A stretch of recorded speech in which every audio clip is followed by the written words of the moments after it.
So Brenda says, I have long COVID, Lyme, mold toxicity, mast cell issues, celiac disease, skin issues. Bought your detox protocol. Hard, I think, to take all at once. Severe gut dysbiosis. Can I open cap? Start slow. Thank you. I'm not sure what you mean by can I open the cap. You can definitely start slow. That's the best way to go.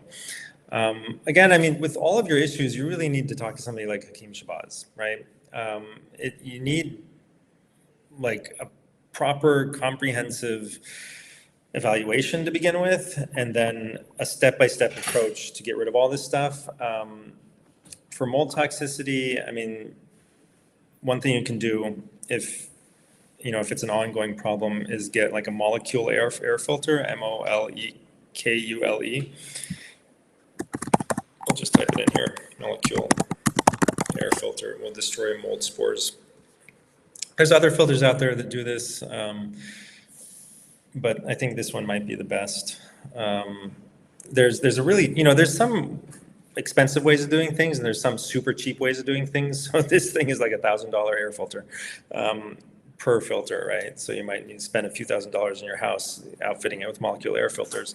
If you're, at the other end of the spectrum where like you have $1 to spend on an air filter, like some people do, then you can take a look at Dr. Grauf on Twitter.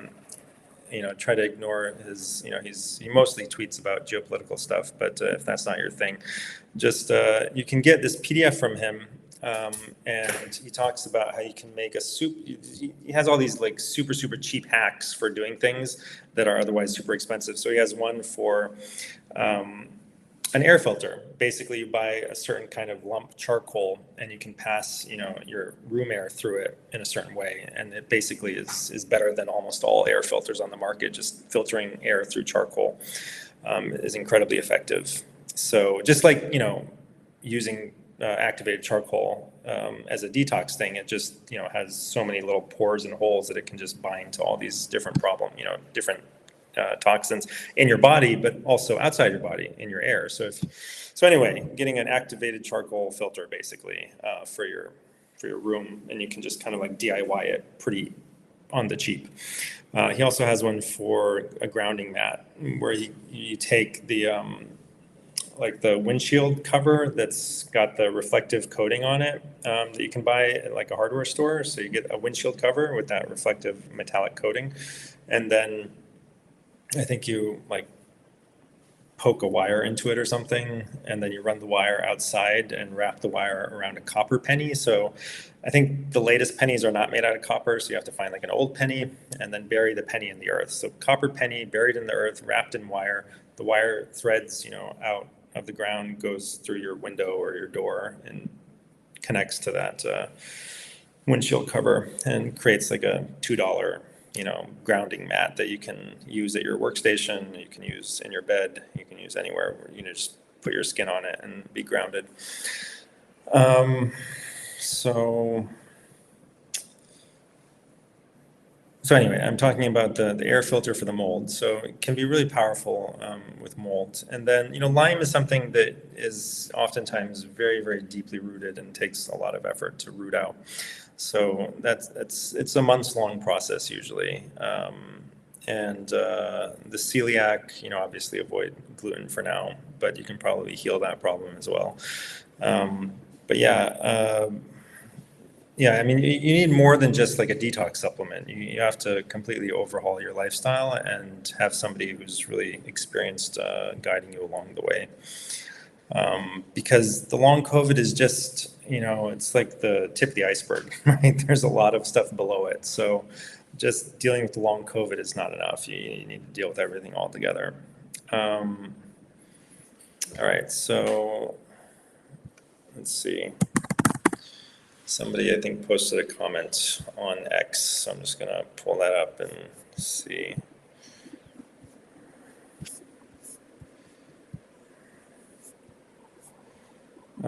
Shane was using Seroquel for sleep for 5+ years. I mean, I hope you wanted me to read it out. I don't know. I'm going to read it out. I was using Seroquel for, I mean, it's a public comment. So I was using Seroquel for sleep for 5+ years, 150 milligrams per night. They weren't, I mean, I hope you know that it's a public comment, right? I mean, who wouldn't know that, right? It's not a DM. All right, anyway. I'm joking. Okay, I was using Seroquel for sleep for 5+ years. 150 milligrams per night. They weren't ever checking blood, etc. This past fall, I began having days where I felt unstable, standing, moving, or even sitting. I got off the drug way too fast, then had days I could barely walk, couldn't shower, developed lots of fidgeting and twitching and panic attacks. Yeah. Also got to where I couldn't hardly go out in public. I have improved a lot since January and no longer have issues with panic attacks. Greatly reduced fidgeting, pretty much to zero, but still have a lot of trouble trying to go in a store and stand in line, stand to clean my juicer, etc. I can jog, skip, back skip, etc. with no issues, was still having sleep-related issues during this time. Yeah, so, I mean, you were on this thing for 5 years. Your body's just kind of like, you know, coming off of it. So this is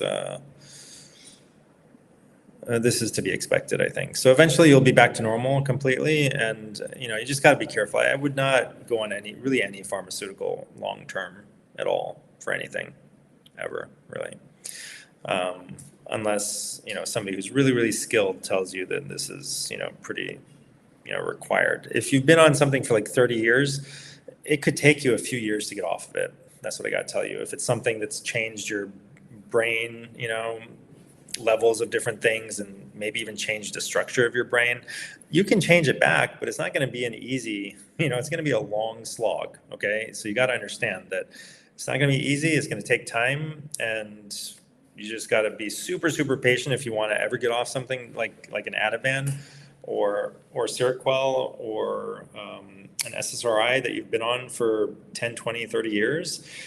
I mean, it's possible, and for some people it might be easier than for other people, but some people just tell you it's not possible. I would say it's always possible, but it could take far longer than you imagine, right? So most people would say like, oh, I'll give you a 2-week taper.